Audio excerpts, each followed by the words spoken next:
రామోజీరావు గారు అంటేనే నాకు నా ప్రకారం ఒక అక్షరాకాశం, ఒక స్ఫూర్తి శిఖరం, విలువల జలపాతం. పైనుండి ఆ విలువలు ప్రవహిస్తూ ఉంటాయి.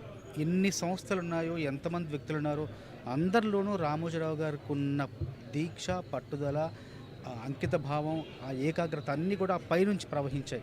ఆ లక్షణాలు, ఆ గుణాలన్నీ కూడా రామోజీరావు గారి నుంచి అన్ని సంస్థలోని అంతమంది ఉద్యోగులకు ప్రవహించాయి. అట్లాగే ఎన్ని వ్యాపారాలు చేసినా మానవీయ కోణం మాత్రం మరవలేదు, వదలలేదు. అట్లాగే వ్యాపారాలతో పాటు, విజయాలతో పాటు ఆ విజయాల వెనకాల ఉన్న విలువల్ని మనం ఎప్పుడూ గుర్తించాలి, గుర్తుపెట్టుకోవాలి. అవే మనందరికీ ఆదర్శం.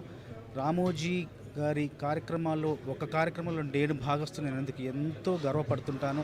ఆయన చూపించిన దారిలో ఆయన ఆదర్శంగా తీసుకొని, ఆయన స్ఫూర్తిగా ప్రేరణగా తీసుకొని మరెంతో మంది ముందుకెళ్ళాలని, ఆయన తెలుగు భాష ఆత్మవిశ్వాసానికి ప్రతీక అని, ఆత్మవిశ్వాస పతాకాన్ని ప్రపంచవ్యాప్తంగా ఎగరేసిన గొప్ప ధీరుడని చెప్పేసి మనస్ఫూర్తిగా తెలియచేసుకుంటూ, ఆయన సంస్థలో ఒక భాగస్తుని, ఒక భాగస్వామిని అయినందుకు ఎంతో గర్వపడుతున్నాను.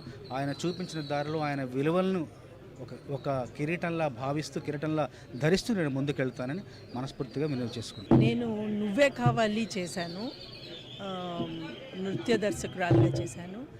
నాలోని దర్శకురాల్ని గుర్తించింది మొట్టమొదట రామోజీరావు గారు. ఆయనతోటి 3 గంటల సేపు కూర్చుని కథ చెప్పి ఆయన నేను ఒక క్షణంలో భయపడ్డాను ఆయనకి చెప్పడానికి. అప్పుడు ఆయన ఎంతో హ్యూమరస్గా, ఏమ్మా నన్ను బుర్కా వేసుకోమంటావా, భయపడకుండా ఉంటావు నువ్వు అని అన్నారు. అన్న తర్వాత అలా కూల్ డౌన్ చేసిన తర్వాత కథ చెప్పడం జరిగిందండి. అలాంటి వ్యక్తిని పోగొట్టుకున్నందుకు చాలా బాధేస్తుంది.